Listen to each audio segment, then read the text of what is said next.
Okay, so let me just recall the axiom of quantum mechanics, right? Let's quickly go through it. Right. This. So the first one, the first axiom is the what we call states. So the states by definition is just some vector in the vector space. But we say that two states are equivalent if only if there's an extra phase. And the second is the second axiom is the evolution. Just say that the only operation that you can do is unitary. Okay. And the third one is called measurement, and this is the most weird one. So I tell you that there are three stage or three kind of measurement.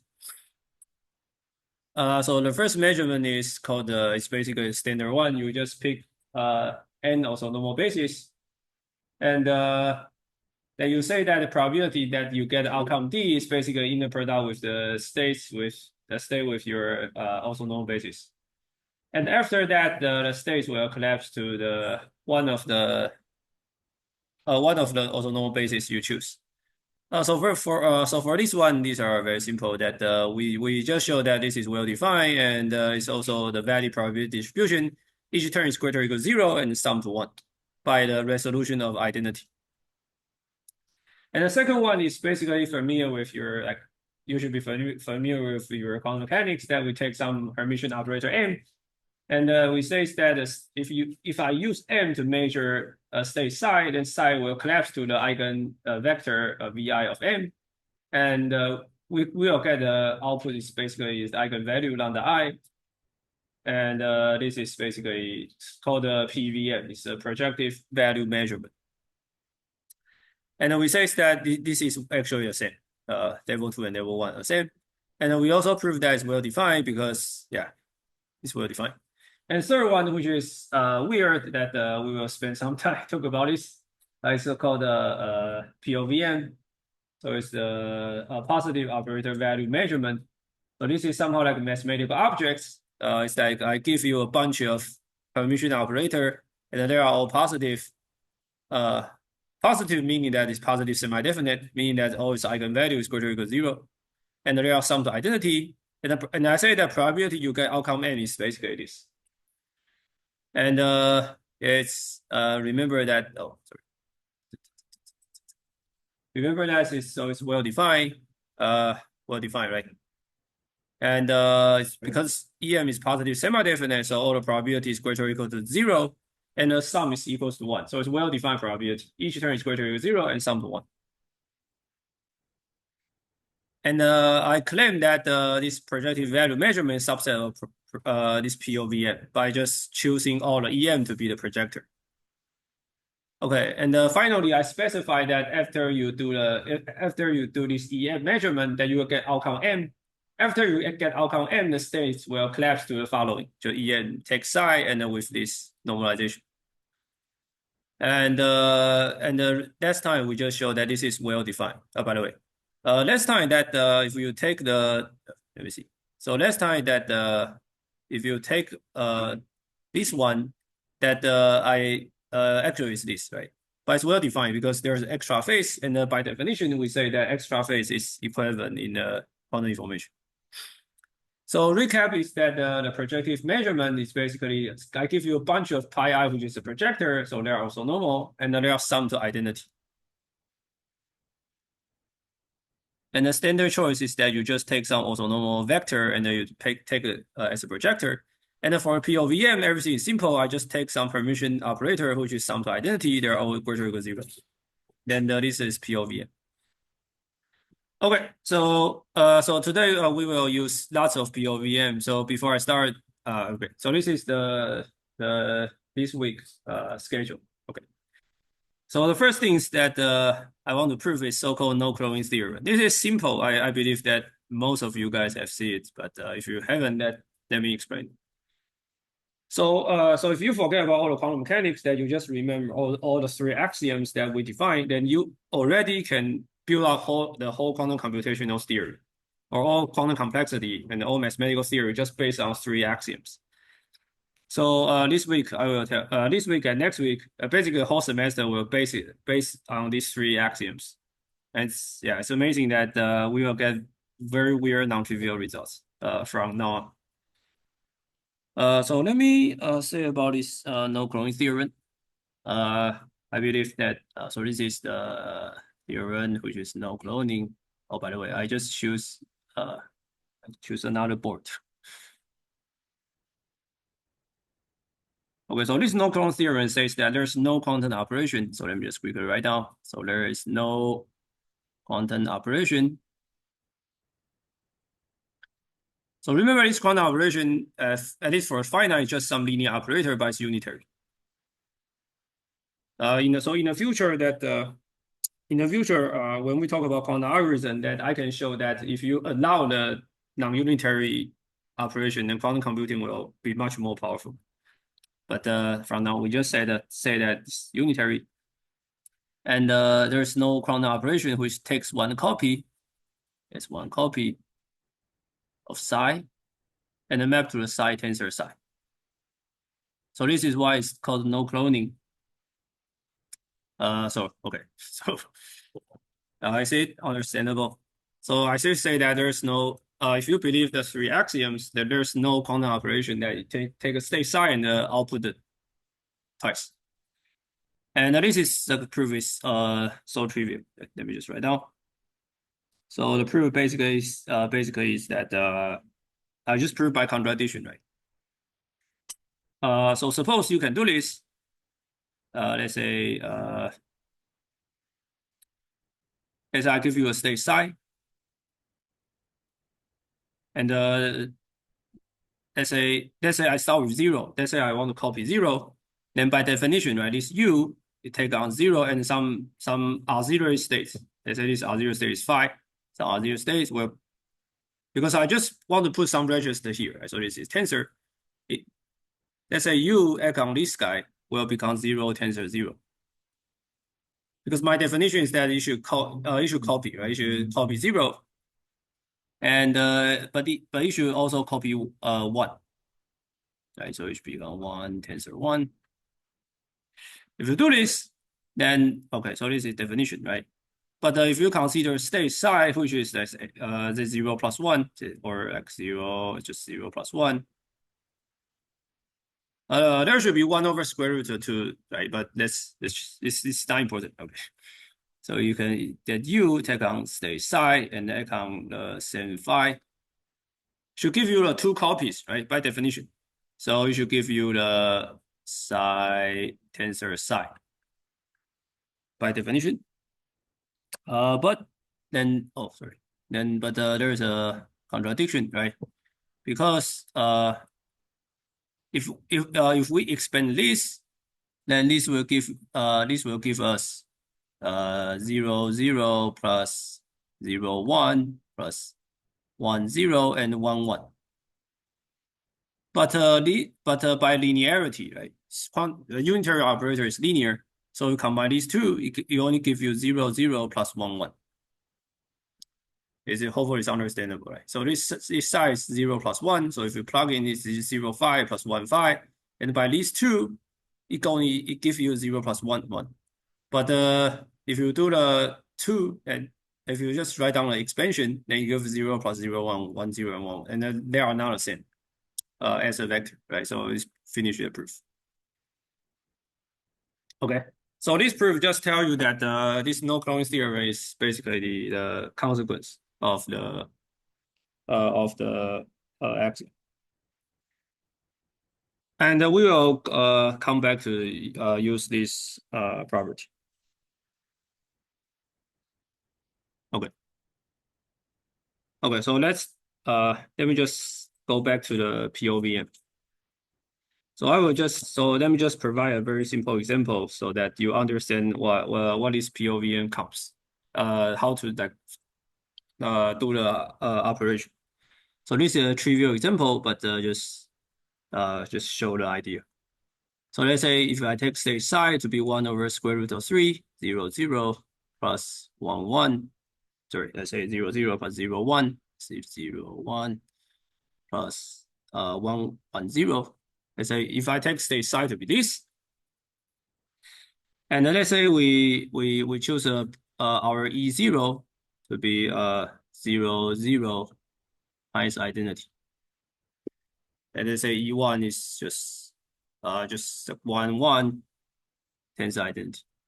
Is it understandable, this notation? So this means that this psi is a 2-qubit state, right? Each there are entangles from one first qubit and second qubit, and let's say E0 and E1 are the past POVM I just choose. So I choose E0 to be this and the E1 to be that. Okay, so obvious that the E0 and ER are greater or equal to 0 and the sum to identity.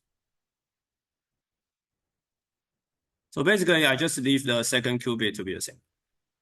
So I will get two outcomes, right? So what's the probability that I get outcome 0? Just a very simple exercise, right? So just take the state psi and take the E0 and take state psi. Okay.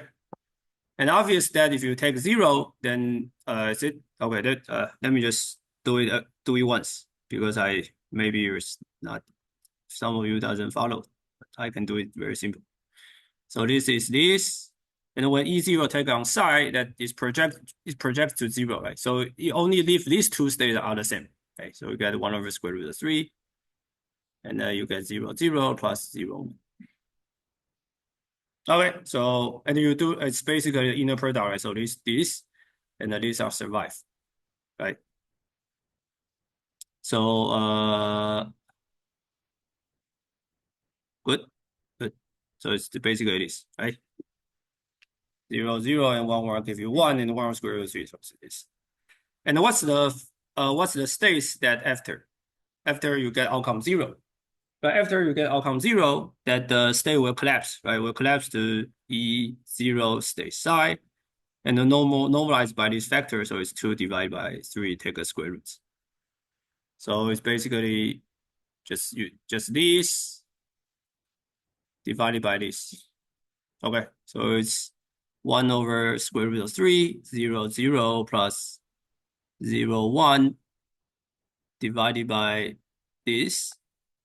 So it's 1 over square root of 2, 0, 0 plus 0, 1. So this example just tell you that basically it's still enough, right? I just get a 0, just preserve the 0. So I actually get these two terms, and I actually get a normalized state. So after that, it's basically 1 over square root of 2 pi. So it's like, you already know the answer must be 0 plus 0, 1, and then you need to normalize it. So but this, I just tell you that this framework will give you the correct answer as you expect. Okay, so good. Okay, so now we are doing some non-trivial statement. Okay. So now we want to use this POVM to talk about one interesting application called the state discrimination.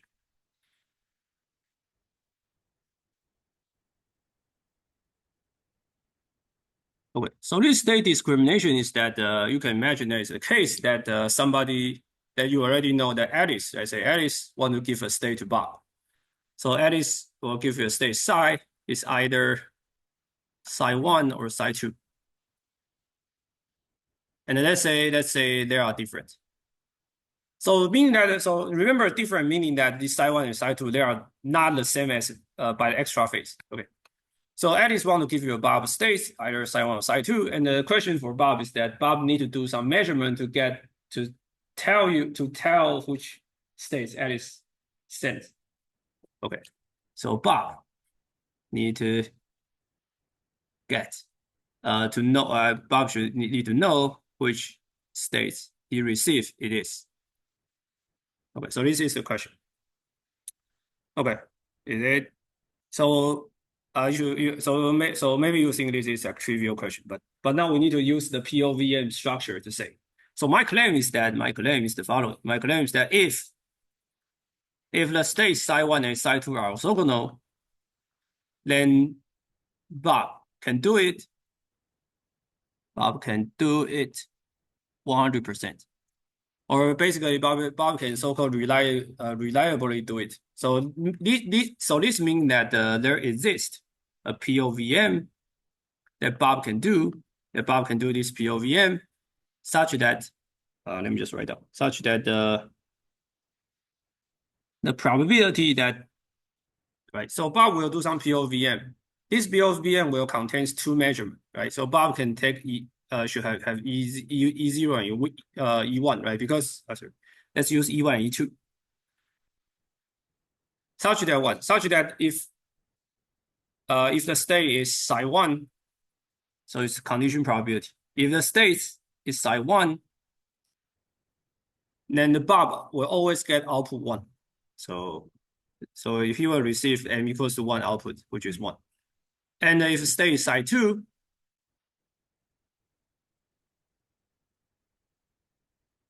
then Bob will get 1. So this means that Bob can do some measurements such that if state is psi1, that he always get outcome m equals to 1. So Bob knows it must be the first state. And if the state is psi2, then Bob will say, oh, it must be second state. Okay, and is it? Okay, so this is simple. Okay, so and by the way, actually this theorem works for like arbitrary orthonormal states. So if you give me any number of orthonormal states, then I can always make some POV measurement and distinguish them. Oh, by the way, so remember this. So this statement is equivalent to, I say that if the state is psi2, then the Bob get the first outcome 0, right? Because condition probability for any state psi here, then sum over the all outcome must be 1. Okay, so now remember that we already have this POVM structure, right? So everything can be done mathematically like rigorous. Okay, so so Bob is simple. Bob just choose E1 to be psi1 tensor psi1, and the E2 to be psi2 tensor psi2. And the triviality that these are Hermitian, and these are all greater or equal to 0.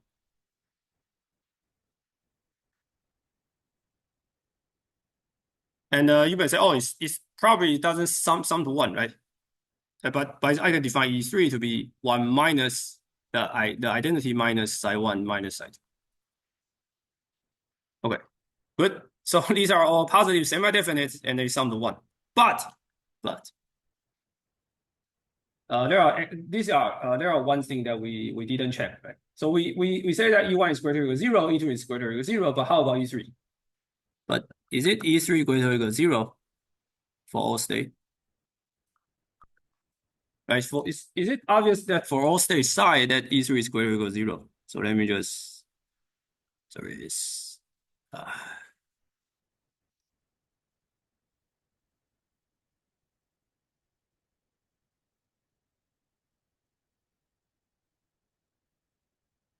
oh, sorry.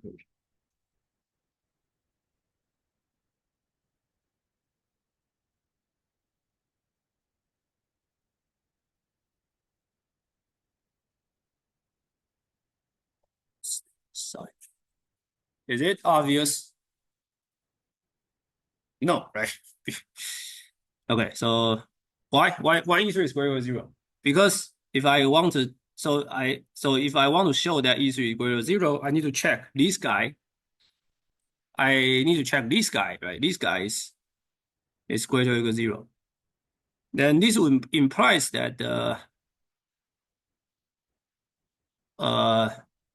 1, right? 1 need to greater or equal to the psi1 inner product with psi absolute value squared plus psi2 inner product with psi absolute value squared.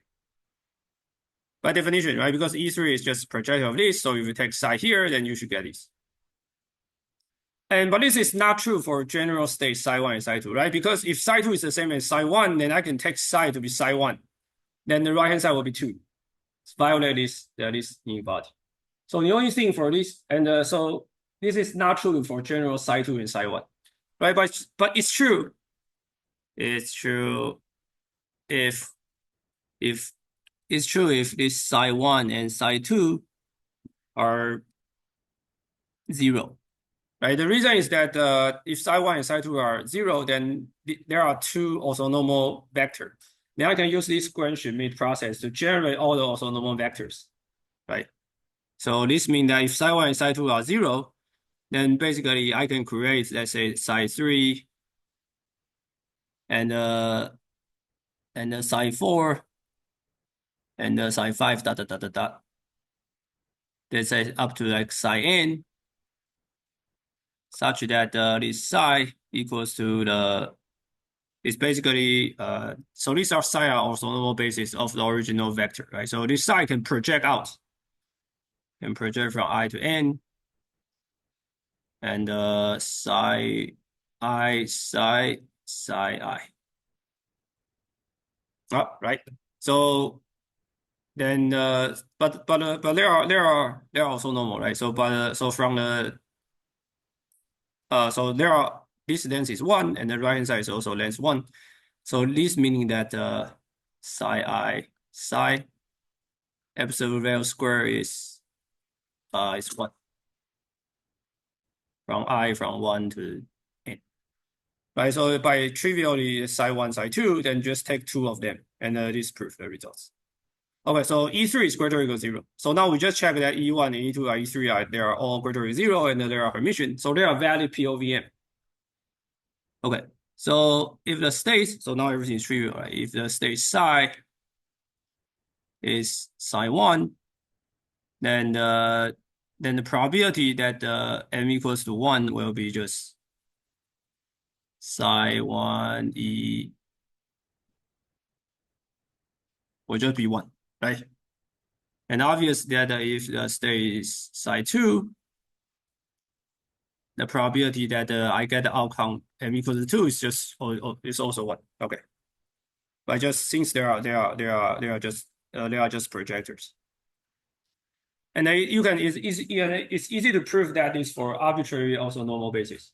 So this means that if somebody gives you a bunch of orthonormal vectors or orthonormal states, then there exists a POVN such that you just measure one times. You just take that E0, E1, E2 up to ED to be the projectors, and since they are orthonormal, so you can construct the rest to just cast the rest into some other like operators. Okay. So the non-trivial part is that the non-trivial part is that if, so I just write down. But so how about that if psi1 and psi2 they are non-normal? Then the claim is that so this is non-trivial part. So claim is that Bob cannot 100% reliably distinguish. So simply speaking, that Bob will fail. So the non-trivial part is the following. This theorem, I say that if psi1 and psi2 are 0, then Bob can do it 100%, right? This theorem is actually if and only if. Okay, so this just tell you that if these two states are not orthonormal, then there's no way that Bob can just do it one time and correctly distinguish two. Okay, so this is the second theorem says that just so I will not do it twice, but I just say that if two states are not orthonormal, then you cannot do it 100%. Okay, so let me just do a very simple example. So you can let's see. Okay, so proof. So remember now the condition is that the two states are not is non-zero. Okay, and let's do it by contradiction. Let's say Bob can do some E1 and E2 and do it perfectly. Okay, so this means that Bob can get E1 perfectly, right? So Bob can get this, and the Bob can also get this. Right? Let's say Bob is smart, right? Bob can get 100%. Okay. Good. Okay. And let's say since it's 100%, right? So that E1 plus E2, let's say E1 and E2 are sum to identity.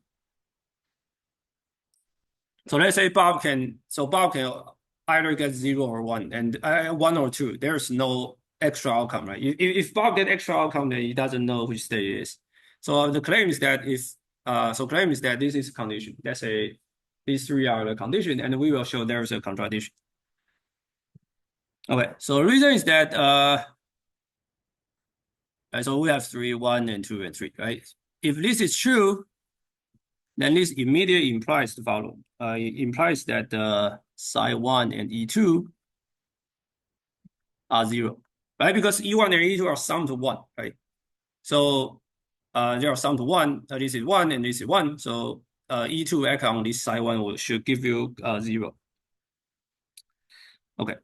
So but this E2 is some projector. Sorry, E2 is some positive semi-definite. So I can write the following. I can write square root of E2 act on psi1 is 0. By the way, square root of E2 is well defined, right? Because E2 is positive semi-definite, so I can do a diagonalization, and I just take the square roots and define it to be square root of E2. Is that obvious? So let me just remember. Sorry. So remember that E2 is well-defined object. E2 is permission. So there is this unitary such that this U. And I also know that all the eigenvalue of E2 is greater than 0. So I can define E2 to be a square root of to be a operator basis. And the square root just take it as diagonal. So it's just square root of all the diagonal eigenvalue. Right. Okay. So right, so this is C. Okay. So let's write this psi2 to be the linear expansion of psi1 and some objects, right? So say psi1 and plus some beta phi. And notice that since psi1 and psi2 are not orthogonal, right? Not orthogonal. So this shows that by the way, so this phi is defined to be orthogonal to psi1. Okay. So I can just write any state any vector v into the some subspace and its complements, right? So I can write psi2 as this, and let's say phi is also normal to psi1. And if this is true, then we know something, right? We know that beta squared, this beta is absolute value of beta squared is less or equal to 1. It's less than 1. Basically, it's beta less than 1. And the reason is that the reason is that this psi1 and psi2 are not also orthogonal, right? So if you take it's very simple, you just take psi1, right? So you get you just take let's see. You just take psi2. Let's see. Let's see.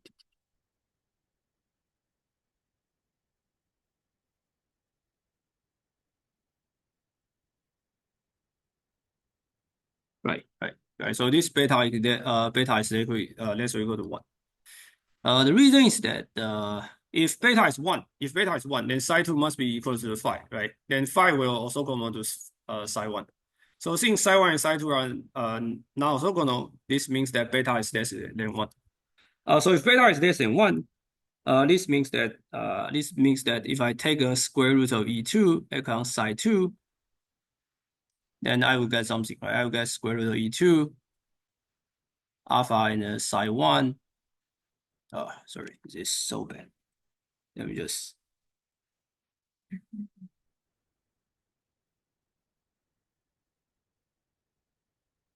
I will try to bring my old note. So E2 alpha and psi1 plus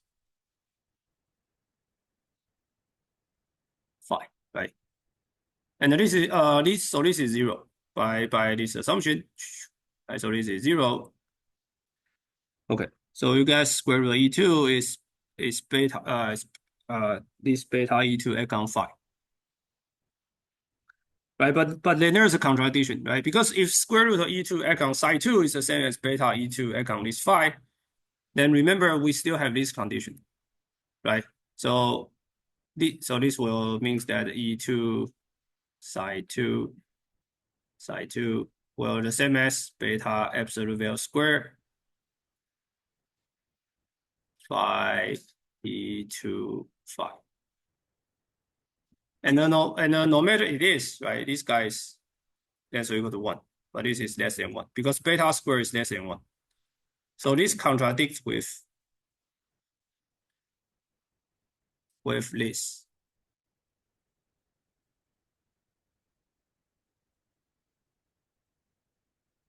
But okay.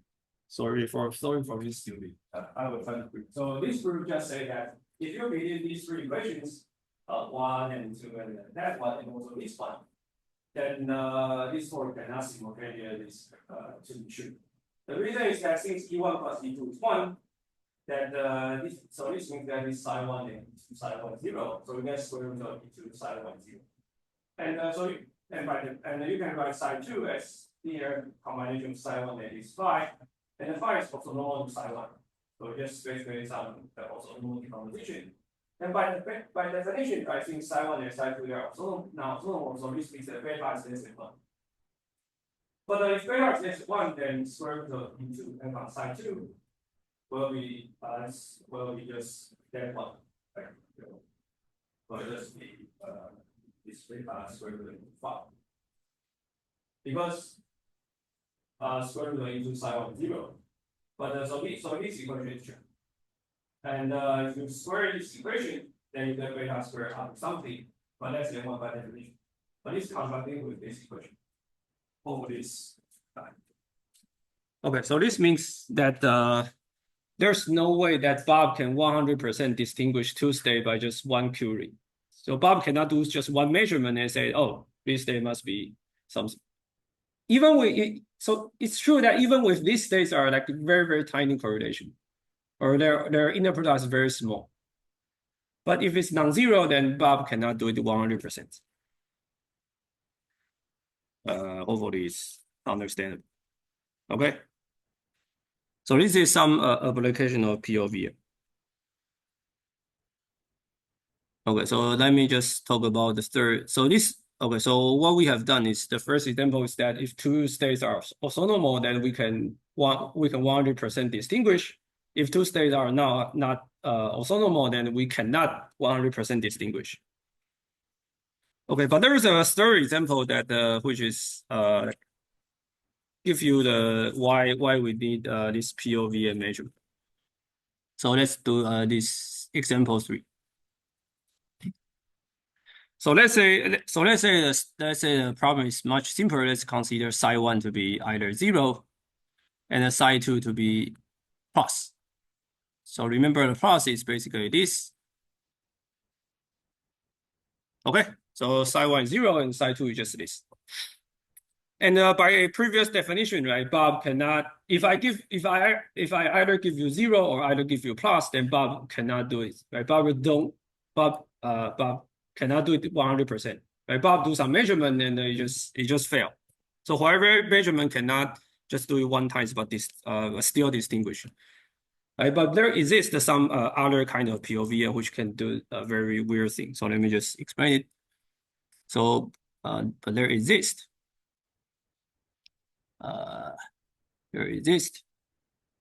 some POVM, POVM. So this POV has 3 outcomes. It's basically E1, E2, and E3, such that let me just write up. So if the state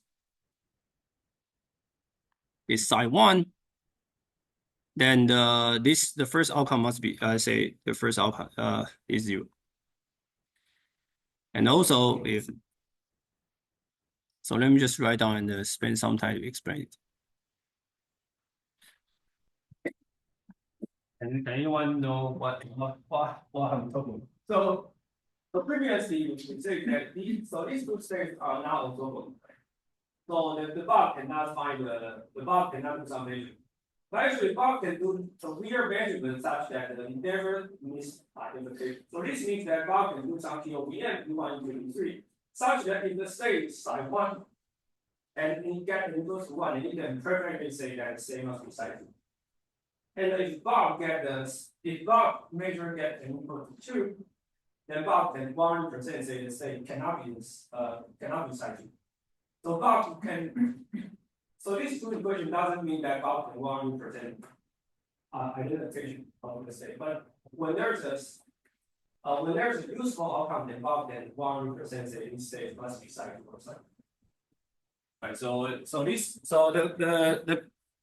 the caveat is that there is some E3 here, right? So this E3 is that meaning that at some if these two states are very close to each other, then Bob will get some Bob will have high probability to get m equals to 3. But when Bob get this m equals to 3, then Bob doesn't know any useful information.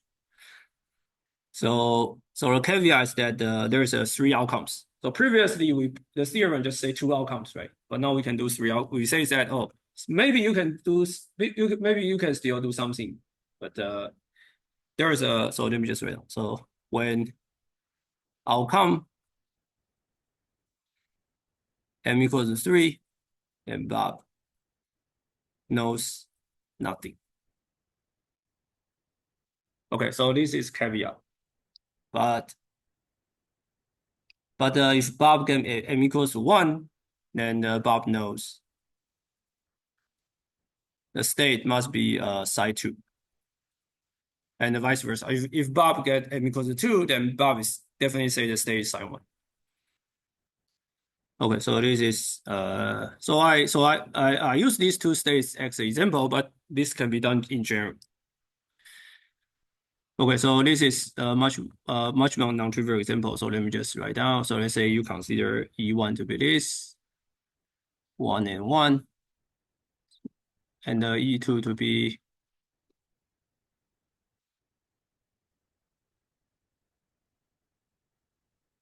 let's say use minus and minus. So remember minus is 1 over square root of 2, 0 minus 1. And then there's a E3, 1 minus E1 and E2. Okay, so let me just do some calculation. So obviously that so the state psi 1 is just 0, right? And state psi 2 is just plus. So E1 state psi 1 and psi 1 is basically 0, right? Because 1 and 0 are orthogonal. So if Bob get m equals to 1 outcome, then there's no way that state is psi 1. Is it understandable? Right, so Bob will use E1, E2, E3 to do the measurement, right? And if Bob get m equals to 1 outcome, then obviously that state cannot be a psi 1 because the probability, if the state is psi 1, the probability get the E1 is the first outcome is 0. And obviously that this is also 0, right? Because E2 and psi 2 plus and minus are orthogonal. And then you might say, oh, this is stupid example, right? This is trivial. Right? E1, E2, E3 are like, these are trivial. You just build out some E1 is orthogonal to psi 1 and E2 is orthogonal to psi 2, right? You just do it manually. Okay. But remember there's one thing that we didn't check.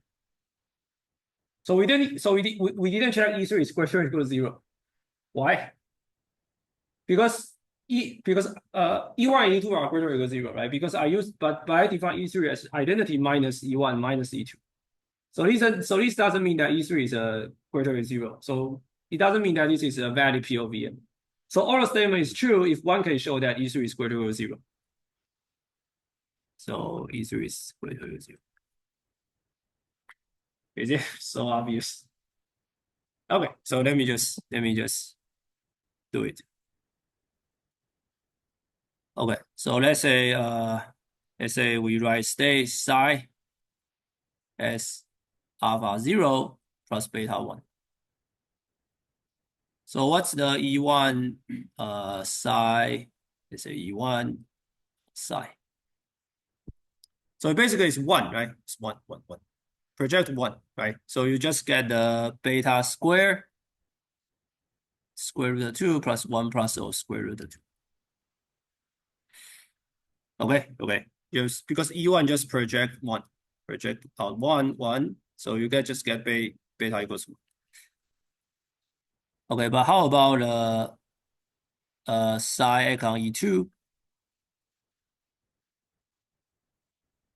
So minus is 0 minus 1, right?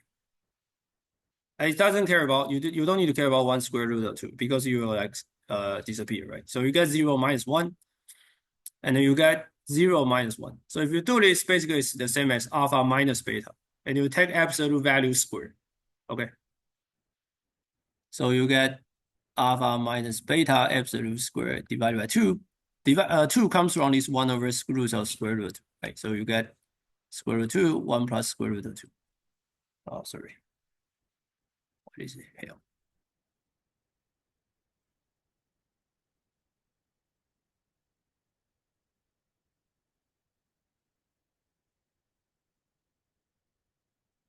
Okay.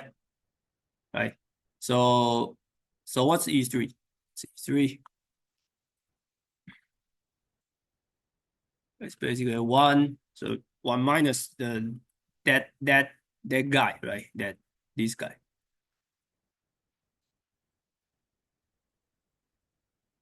Okay, so the goal for you is to show that this is greater or equal to 0. By just take any state alpha 0 plus beta 1. Okay, so okay. Is it anyone know what's the general skill that proving that these guys what's the maximum of this guy by restricting alpha square plus beta square equals to 1? What's the maximum of this guy? Right. So this is some linear algebra question. So let me just give you the answer. I can take M to be some matrices such that let's say this matrix 1 square root of 2 minus 1 square root of 2 and the 0 and the 1. Why? So notice that this matrix M econ alpha and beta will just give me 1 alpha minus beta and beta. Good. So now you just use your linear algebra, right? So question it becomes like if I take a complex unit vectors, and I do some stupid linear transformation, what's the maximum modulus? What's the maximum amplitude that this thing? Okay. So it's just linear algebra question. So the answer is called spectral radius. Basically, the maximum value of the singular value. So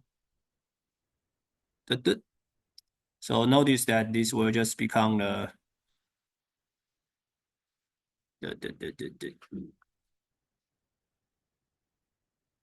okay. So what is just tell you that the length will just be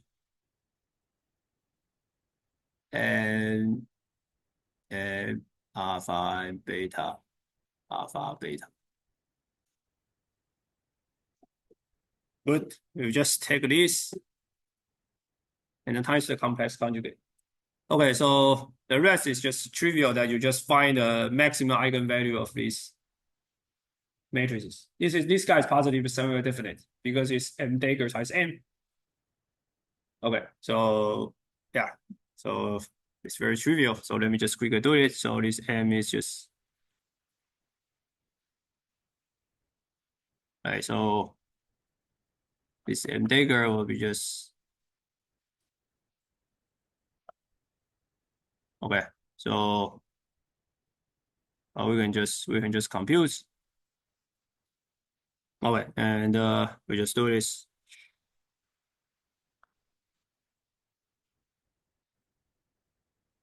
What?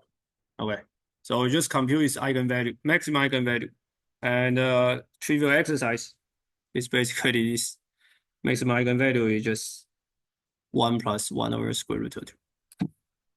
So okay, so it's I mean, you can do it by yourself. It's not difficult. I already did it. Just check. All right, so this is the maximum of 1 over square root 2. So this means that this guy as a matrices, sorry, as a number is that's equal to 1 plus square root of 2 divided by 2. And notice that this is the same as this fraction, right? Or basically you can 1 divided by square root 2. So 1 plus 1 over square root 2 is the same as square root 2 divided by 1. It's basically they are reciprocal. So this proves that square root equals 0.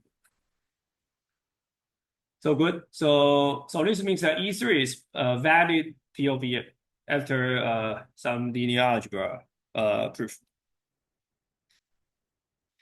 Okay, so now we go back to think about this system. So what this example means that Bob can do some E1, E2, E3 measurement. If the state is psi 2, then Bob will wait. So if the state is psi 1, then Bob cannot get the outcome 1. So state must be psi 2. But it doesn't guarantee that if the state is psi 2, then Bob can get m equals to 2, right? Because E3 is non-trivial. And on the other hand, if the state is psi 2, then if the state is psi 2, then if Bob gets m equals to 2, then it immediately guarantee that the state cannot be psi 2. So Bob will get either m equals to 1 and m equals to 3. But when Bob gets m equals to 3, then he doesn't get any useful information.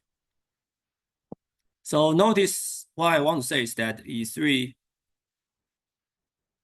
So notice that this E3, right, econ either psi 1 is non-zero, and also psi 2 is non-zero. So sometimes that Bob will get m equals 3 outcome, but it doesn't. Okay, why people need to spend this time to debug this weird kind of weird POVM, right? I mean, who cares this weird POVM? So in the probably in the like final few lectures. So remember in this course we will talk about quantum computing, right? So we will define some complexity class. So let me just write what I mean. So we will define some complexity class of B2P, which is stands for like bounding quantum polynomial time. Basically, all the problem that quantum can solve efficiently. But sometimes that it's very difficult to just analyze this complexity. So people will just try to change the axiom of quantum mechanics. And one very real way is that just add some post section of this BQP. So there's a guy called post BQP. So this post BQP just say that you can do all the quantum mechanics. But I have a magic finger. So it's like I have a magic finger that I can choose one bit to be the results that I want. So you can define a very powerful class. It's very unnatural. So if you have this magic power, then you can just point your finger and say that I don't want the m equals to 3 outcomes happen. Then you can distinguish two states which is exponentially close to each other.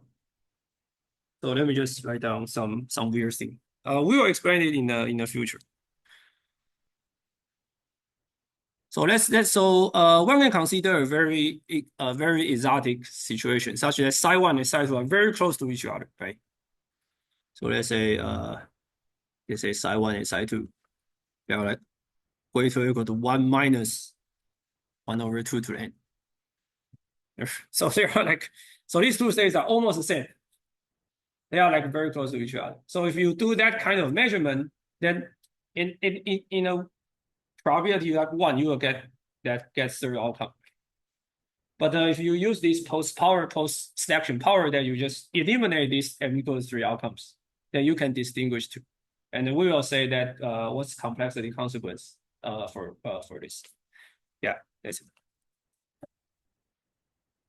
Yeah, we just take a break.